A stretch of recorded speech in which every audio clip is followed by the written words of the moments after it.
Okay, so today what we're going to look at are spheres and hemispheres.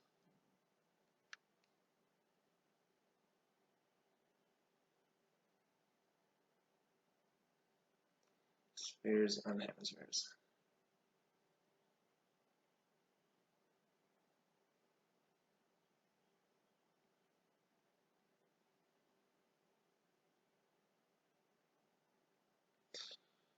Okay. So first of all, we look at spheres. So if we have a look here, so this is what we mean by a sphere. So it's essentially a three-dimensional circle that has volume, and it also has surface area as well. So what we want to think about getting, how do we work out, first of all, surface area?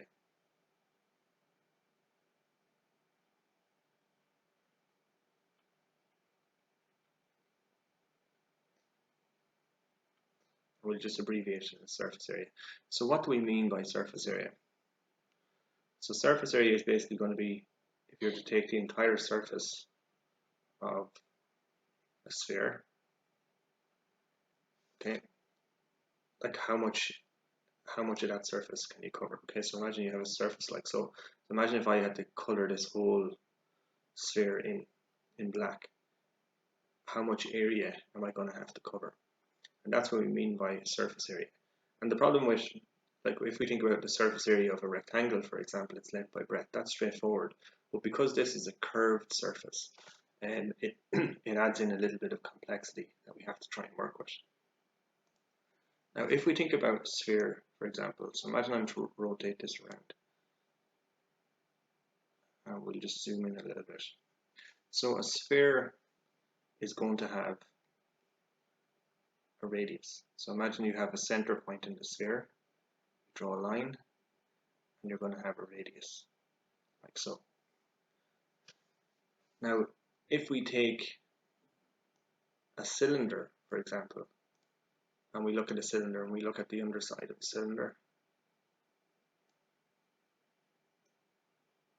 like so, it too will have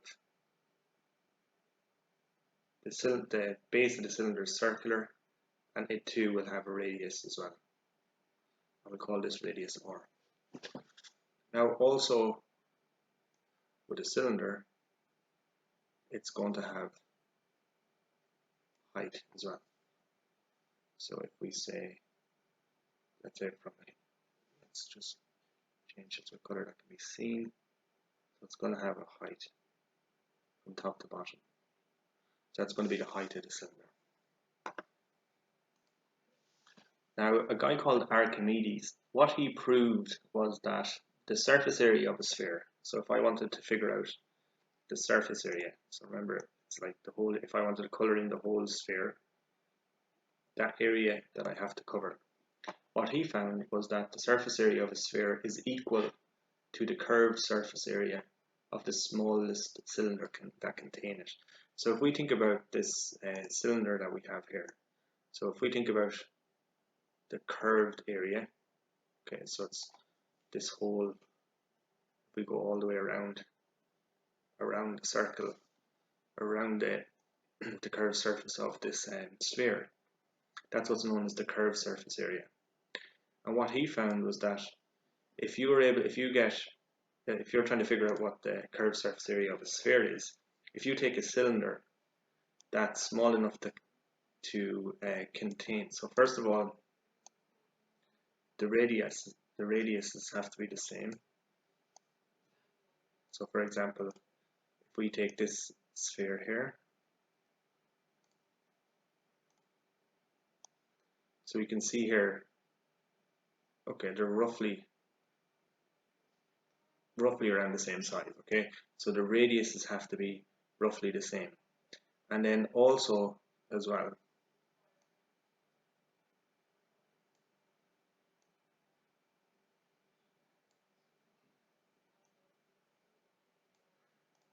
the sphere has to be able to fit within the cylinder, like so. Okay, so similar to what we've done here. So it's something like what's represented here in this diagram. What he found was that if you calculate the curved surface area of this cylinder, that curved surface area is going to be equal to the surface area of the sphere. That's what he found by working this out.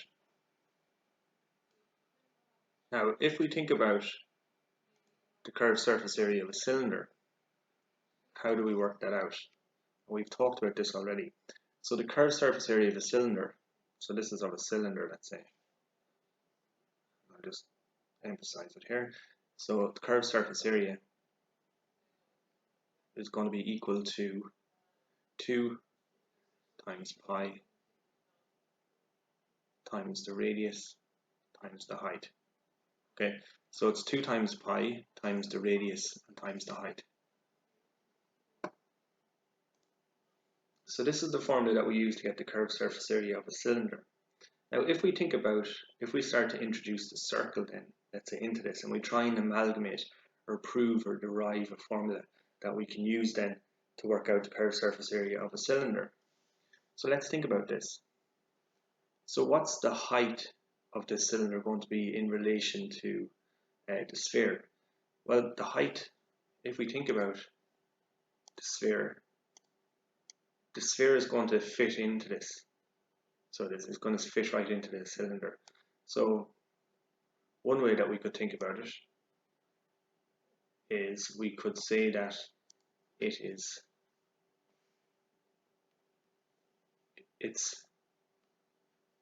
you can write it like this. It's going to be twice. So this length, let's say, or this height is 2r.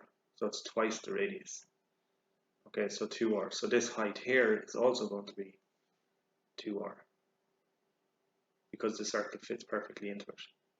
So it's going to be twice the radius. And that's what we see here. So we have this sphere and its height is twice the radius. Now we can see in here we have height of the sphere or height of the cylinder.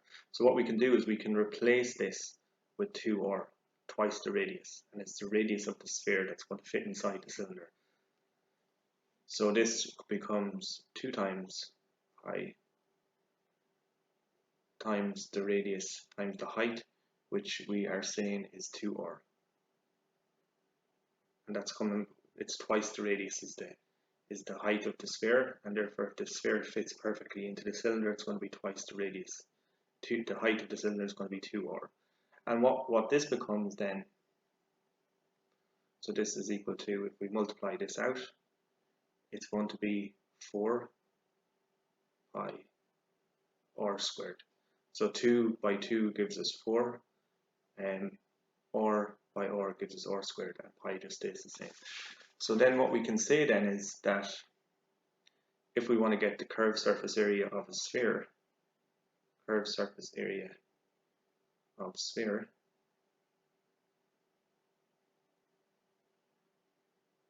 that's going to be equal to this guy here. It's going to be 4 pi r squared.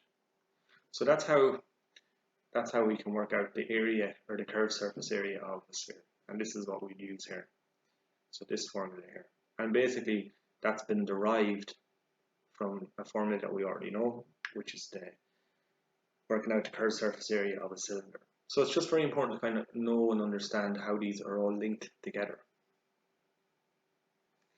Now also then as well, so that's curved surface area, but we're also interested in volume. So if we think about the volume, so the volume of, I'm just going to give you the formula, so the volume of a sphere is equal to 4 over 3 pi r cubed. Okay, so that's your volume. It's 4/3 pi multiplied by the radius cubed. So what we'll do is I'm just going to we'll look at a couple of problems, and then I'm going to move on and look at hemispheres. So let's have a look at this problem here. So have a read over it, pause the video, and try and give this a go. And then what I'll do is I'll work through the question. Okay, so the first question then is, so it tells us that we have a sphere. It has a length of 5 centimeters. So a sphere has a radius of length 5 centimeters. So its radius is equal to 5 centimeters. 5 centimeters. So what we want to do, the first thing it's asking us to do is to calculate the volume. So if we remember, volume, the formula for volume is equal to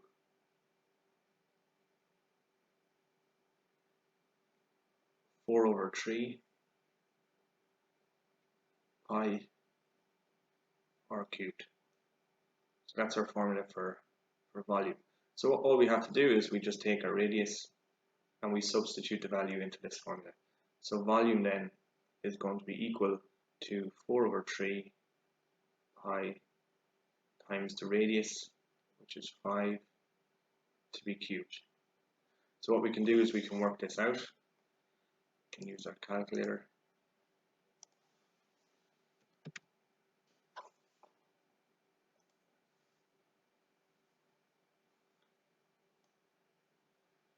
So volume, so let's do, okay, so 5 cubed, that's 125, multiplied by pi, which is equal to that,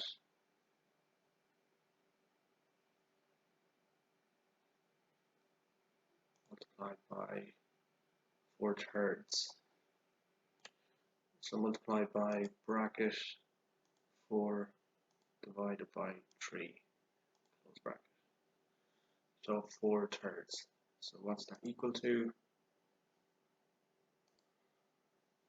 So it's equal to 523.5987, and it goes on and on and on. Now, what does it say? So we need to calculate the volume correct to one decimal place. So if we think about one decimal place, so we look, here's the decimal here, so it's 523.59. So we look at the first place after the decimal, which is the digit is 5, and then we look at the number after that. And if it's greater than 5, we round up. So this rounds up to 523.6. So volume is going to be equal to 523.6 centimeters cubed. So that's the first answer. So that's that one there. Okay, so the next one then, what we're going to look at, calculate the volume of the smallest rectangular box that contains the sphere. So if we think about it, so we're going to have our sphere. So imagine this is our sphere. Okay, it's not a very good sphere. Okay, and it has a radius of 5. Now what we need to do is we need to create a box that will contain this. And we have to get the volume of that box. So if we think about, if we put this container in here, the length of one of these sides here, from here to here, is going to be, so if this is the radius, 5 centimeters, it's going to be twice the radius. So it's going to be 2 multiplied by 5, which is equal to 10 centimeters. So if we like, the length of the cube is going to be equal to 10 centimeters. So the volume then of this cube, the volume is going to be equal to the length cubed, which is going to be equal to 10 to the power of 3, which is equal to 1000 centimeters cubed. Okay, so that would be the second one. So calculate the volume of the smallest rectangular box that contains the sphere. Okay, so it's going to be a cube as opposed to a rectangle. That's what will contain it. So that's that one. So the next one, John says that the box is half empty. Is he correct? Justify your answer. Okay, we can say that this person is correct, because if we think about, so this is the volume, this is the actual volume that's occupied by the sphere that we've worked out, and this is the actual volume of the box, or the cube, should I say. So what we can do is we can subtract these from each other. So let's say we can do 1000 minus 523.6. So what's that going to be equal to?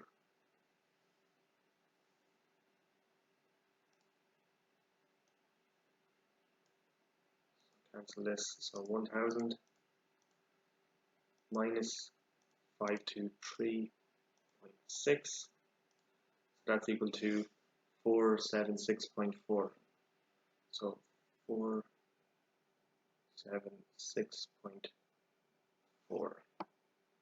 That's what it is. 476.4 centimeters cubed. So what this number here represents, this represents the volume not occupied. So volume not occupied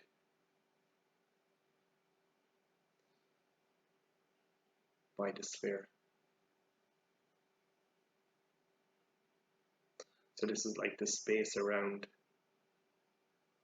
if you're to add up all the space that's around the sphere inside the cube, that's the amount of, if you like, empty space or space that's not occupied by the sphere. So what you could say is you could write this as a percentage. So you could say, what's the percentage of the whole? So it's going to be equal to 476.4 divided by 1000 multiplied by 100 over 1, which is equal to 476.4. So let's cancel this. 476.4 divided by 1000. Okay, and then multiplied by 100. So that's equal to 47.64. We just rounded up to 48, so it's about 48%. So you could say that that John says that half of the box is empty. Is he correct? Justify your answer. So you can say like one half is equal to 50%. So he's not correct. He's 2% off. Okay, so 48. So there's 48% of the box is empty, not 50%. So you would say that he's not correct. So it's not correct, but he's not far off. Okay. So the last part then is, what is the minimum amount of wrapping paper required to wrap the box? So if we think about, the box has 6 faces on it. If you're to take, so let's say, so this is one of the faces. Okay, its length, so its length is 10 centimeters. So if we got the area of one face, that's going to be equal to 10 by 10, which is equal to 100 centimeters squared. So that's just one face, and the box has 6 faces, so it's going to be 6 times 100, which is equal to 600 centimeters squared. Okay, so how much wrapping paper would you need? You would need 600 centimeters squared of wrapping paper. Okay, so what I'll do is I'm going to leave it at that, and I'm going to come back. I'm going to make another video. It's just the video is now nearly 20 minutes long.